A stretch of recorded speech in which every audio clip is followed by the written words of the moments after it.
ختم ہو گئی ہو، وہ مجذوب آپ کو مدینے میں کبھی نظر نہیں آئے گا۔ وجہ کیا ہے؟ اس لیے کہ مجذوب اس کی عقل ختم ہو جاتی ہے، وہ گالی بھی دیتا ہے، جی میں جو آتا ہے وہ کرتا ہے، قربان جائیں۔ لیکن مجذوب کو اتنا ہوش ہوتا ہے کہ مجھے رسول اللہ کی زمین پہ قدم نہیں رکھنا، اس لیے کہ یہاں جانے سے اگر کوئی غلطی ہو جائے تو وہاں اعمال برباد کر دیے جاتے ہیں۔ اس لیے کسی نے کہا ہے کہ با خدا دیوانہ باشد، با خدا دیوانہ باشد، با محمد ہوشیار۔ اللہ کے یہاں دیوانگی کرو، وہاں چلاؤ چیخو پکارو آہو بکا کرو، کیونکہ وہاں تو یہ سب چلتا رہے گا، لیکن یہاں اگر آواز بلند ہو گئی تو اعمال برباد ہو جائیں گے، اکارت ہو جائیں گے، ہمیشہ کے لیے مردود قرار دیے جائیں گے۔ دو روایتیں پڑھتا ہوں ادب مدینہ کے حوالے سے ایک، اور حاضری مدینہ کے حوالے سے ایک، اور اپنی بات مکمل کرتا ہوں۔ ایک حضرت شیخ عبداللہ محدث دہلوی لکھتے ہیں کہ حضرت سیدنا سلیمان علیہ السلام، آپ کا جو سفر ہوتا تھا وہ اپنے تخت پر ہوتا تھا، اور آپ کے تخت کو ہوا اڑا کر کے لے جاتی تھی، اور آپ صبح سے شام تک کے اتنا طے کرتے تھے سفر، جتنا جو ہے وہ ایک مہینے میں ایک انسان چل کر سفر طے کر سکتا ہے، اتنا لمبا سفر آپ صبح سے شام تک کے طے کرتے تھے۔ سلیمان علیہ السلام پوری دنیا کے بادشاہ تھے، پرندوں کی بولیاں جانتے تھے، اور ہوائیں آپ کے لیے مسخر کر دی گئی تھی۔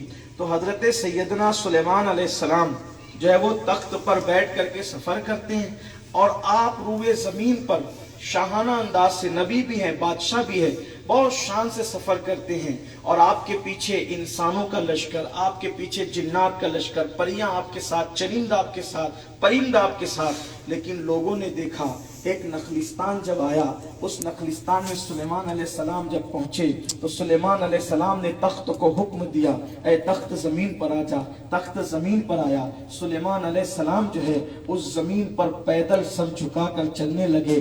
پوری دنیا کے بادشاہ کو جب ان کی رعایا نے سر جھکا کر کے تخت سے اتر کر ادب کے ساتھ سر جھکا کر چلتے دیکھا تو پوچھا، سلیمان آپ پر ہمارے ماں باپ قربان، آخر یہ نخلستان کی کیا خصوصیت ہے کہ جہاں پوری دنیا کا بادشاہ جو اللہ کا نبی بھی ہے، جس کو پرندوں کی بولیاں سکھائی گئی ہے، وہ سر جھکا کر یہاں تخت سے اتر کے پیدل چل رہا ہے؟ تو سلیمان علیہ السلام کی آنکھ میں آنسو تھے۔ فرمایا یہ زمین معمولی زمین نہیں، یہ زمین نبی آخر الزمان کی زمین ہے، جہاں پر ان کا مزار بننے والا ہے، اس کے ادب میں پیدل چل رہا ہوں۔ جب مزار بننے والا تھا تو انبیاء نے ایسا ادب کیا، اب تو مزار بن گیا ہے۔ اس سرزمین کا ادب کتنا ہونا چاہیے! اسی لیے اس زمین پر بڑے بڑے اولیاء آئے، حضرت بایزید، حضرت جنید بغدادی، حضرت غوث پاک سرکار۔ غوث پاک کے لیے بزرگوں نے لکھا، وہ غوث پاک جس کی ٹھوکروں سے مردے زندے ہوئے، وہ غوث پاک رضی اللہ تعالیٰ جب بھوکے رہے تو قسمیں دے دے کر خدا نے انہیں کھلایا پلایا، لیکن جب حضور کی مواجہ اقدس میں غوث پاک آئے تو ایک لمحہ بھی نہ ٹھہرے، سلام کر کے کہتے اللہ ان کے صدقے میری مغفرت کر دے، اور آگے بڑھ گئے، اور آگے بڑھ گئے۔ آپ اندازہ کریں غوثیت مآب کا حال یہ ہے۔ اور حضرت جنید اور بایزید تو اس شان سے آئے کہ جتنی دیر تک کے سانس روک سکتے تھے اتنی ہی دیر رسول اللہ کے دربار میں کھڑے رہے، اور جب سانس نکلنے لگی تو وہاں سے ہٹ کر کے نکل گئے۔ اسی لیے ڈاکٹر اقبال نے کہا تھا، ادب کا ہیست زیر آسماں از عرش نازک تر، نفس گم کردہ می آیت جنید و بایزیدی جہاں۔ مانگنے والوں سے زیادہ ادب کرنے والوں کو ملتا ہے، وفا کرنے والوں کو ملتا ہے۔ یاد رکھنا عاشقوں، یہ نہ سمجھنا کہ ہم معاذ اللہ کسی مردہ کے یہاں آئے ہیں، ہم تو اس کے یہاں آئے، تو زندہ ہے واللہ، تو زندہ ہے واللہ، میرے چشم عالم سے چھپ جانے والے۔ آئیے ایک روایت پڑھ کر اپنی گفتگو پھر تمام کی جائے۔ اللہ اکبر! جو آتا ہے حضور اس کو جانتے ہیں، نکلنے والے کو بلکہ آتا ہی ہے ان کے اذن سے۔ مجرم بلائے آئے ہیں جاؤ کہے گواہ، پھر رد ہو کب یہ شان کریموں کے در کی ہے۔ اور ایک چیز سیکھ کر کے جانا، ادب کرو گے، وفا کرو گے تو حضور اوقات سے زیادہ عطا کریں گے، اس لیے کہ یہ وہ در ہے جہاں سے دشمنوں کو بھی خالی نہیں لوٹایا جاتا. میں وہ روایت پڑھنا چاہتا تھا لیکن جب بات آ گئی کہ یہ در ہے جہاں سے دشمن کو بھی خالی لوٹایا نہیں جاتا, ایک روایت بیچ میں یاد آ گئی, اس کو پڑھ دیتا ہوں تاکہ یقین پختہ ہو جائے. اللہ اکبر. ایک شخص مسلمان نہیں تھا, مشرک تھا. اس کی ماں کے کپڑے پھٹ گئے تھے اور اتنے پھٹ گئے تھے کہ جسم نظر آ رہا تھا. اس کی ماں بھی کٹر مشرکہ تھی, اللہ کے رسول علیہ السلام کا نام تک سننا پسند نہیں کرتی تھی. بیٹے نے ماں سے کہا امی تمہارے کپڑے اتنے پھٹ گئے ہیں کہ بدن دکھتا ہے, بیٹے کی غیرت کو گوارا نہیں, میرا چچا مالدار ہے, اگر اجازت دو تو میں اپنے چچا کو کہوں کہ وہ تمہارے لیے کپڑوں کا انتظام کر دے. ماں نے کہا جاؤ اور اپنے چچا سے کہو کہ وہ تمہارے لیے کپڑوں کا انتظام کر دے. وہ اپنے چچا کے پاس گیا, چچا بھی مشرک تھا. اس نے کہا میں تمہاری ماں کو کوئی کپڑے نہیں دے سکتا, جاؤ. لڑکا بیٹا جذبات میں ماں کے پاس آیا, کہا ماں چچا نے کچھ نہیں دیا, اگر اجازت دو تو کیا میں محمد عربی کے پاس جا کر تمہارے لیے کپڑے مانگوں؟ ماں تمہارے لیے کپڑے مانگوں؟ ماں نے کہا مجھے بغیر کپڑوں کے رہنا پسند ہے لیکن مسلمان ہونا مجھے پسند نہیں. اگر تم کپڑے مانگنے کے لیے محمد کے پاس جاؤ گے, روح فدا صلی اللہ علیہ وآلہ وسلم, وہ کپڑے تو دیں گے لیکن تم کو مسلمان کر دیں گے. تو بیٹا بھی ماں کا بیٹا تھا. بیٹے نے کہا ماں میں ان کے پاس جاؤں گا اور ان سے کہوں گا پہلے کہ میں مسلمان نہیں ہوں گا, پہلے میں یہ شرط رکھوں گا کہ میں مسلمان نہیں ہوں گا اور پھر تمہارے لیے ان سے کپڑے مانگوں گا. پھر وہ دیں تو دیں ورنہ ان کی مرضی, قربان جائیں. میرے آقا تشریف فرما ہے مسجد نبوی میں, کہاں پر وہ جسے آپ اور ہم چاہے وہ ستون حرس کہتے ہیں, جہاں حضور قافلوں سے وفود سے ملا کرتے تھے. حضور علیہ السلام وفود سے قافلوں سے ملا کرتے تھے. وہاں میرے آقا جلوگر ہیں اور وہ شخص آتا ہے اور اپنی ماں سے کیا ہوا وعدہ آقا سے کہتا ہے کہ اے محمد, چونکہ وہ لوگ تو رسول نہیں مانتے تھے نا معاذ اللہ, تو کہتا ہے اے محمد میں ایک حاجت لے کر آیا ہوں, لیکن اس سے پہلے ایک وضاحت کرنا چاہتا ہوں, ایک شرط لگانا چاہتا ہوں. آقا نے فرمایا بولو. کہا کہ میں مسلمان نہیں ہوں گا. سرکار نے کہا پھر حاجت بولو. تو عرض کرتا ہے میری ماں کے کپڑے اتنے پھٹ گئے ہیں کہ پہننے کے قابل نہیں ہے, کیا آپ میری ماں کو کپڑے دے سکتے ہیں؟ تاریخ میں آتا ہے کہ اس وقت تو حضور کے پاس ایک ہی چادر تھی جس کو حضور خود اوڑھے ہوئے تھے, اور آقا علیہ السلام کے پاس دوسری چادر نہیں تھی. لیکن آنے والا مسلمان نہ تھا, آنے والا عاشق نہ تھا, آنے والا وفادار نہ تھا, آنے والا دشمن ہے, کافر ہے, کنڈیشن لگا کر آ رہا ہے کہ میں مسلمان نہیں ہوں گا, اور پھر کہتا ہے کہ آپ میری ماں کو کپڑے دے سکتے ہیں. اور اس دن حضور کا حال یہ ہے کہ ایک چادر آپ کے پاس خود ہے, دوسری چادر خود کے گھر میں نہیں. لیکن جب اس نے مانگا تو میرے آقا نے اپنی ہی چادر اتار کر کے عطا فرما دی اور فرمایا لے جاؤ تمہاری ماں کو دے دینا. وہ چادر لے کر کے جب نکلا تو اپنی ماں سے جا کے کہتا ہے ماں میں نے یہ شرط لگائی تھی کہ ہم مسلمان نہیں ہوں گے, پھر بھی محمد نے اپنے بدن کی چادر اتار کر کے ہمیں عطا کر دی. اس عورت نے چادر اوڑھ کر کے کہا جس کے اخلاق ایسے ہو وہی تو اللہ کا نبی ہوتا ہے, اور پھر دونوں کلمہ پڑھ کے مسلمان ہو گئے. آپ بتاؤ جب دشمنوں کو جو رد نہ کرے, جو اس کنڈیشن کے ساتھ آئے کہ مسلمان نہیں ہوں گے, وہ اس کو خالی نہ لوٹائے, تو جو نبی کے عشق میں رات و دن تڑپتے ہوں حضور ان کو کیسے خالی لوٹا سکتے. لیکن شرط یہ ہے کہ ہم حضور سے سچی وفا کریں, حضور سے عشق کریں. تو جو روایت پڑھنا تھا مجھے بہت پسند ہے, وہ روایت پڑھ کر بیچ میں یہ بات آ گئی تو عرض یہ کر رہا تھا حضور علیہ السلام کے لیے جو قربانی دے, گھر سے نکلے, جس حاجت کو لے کے چلے, آقا سب جانتے. اللہ نے اپنی عطا سے حضور کو سب سکھا دیا ہے, سب عطا کر دیا ہے. ایک نوجوان تھے, نوجوان ان کا نام عبداللہ تھا, اور عبداللہ نے ایک بار حضور کو دیکھ لیا تھا, میرے آقا کو ایک بار دور سے دیکھ لیا تھا. اب میرے آقا تھے ہی ایسے اتنے خوبصورت, اتنے حسین, اتنے جمیل, ایسے کامل و اکمل تھے کہ جو دیکھ لیتا تھا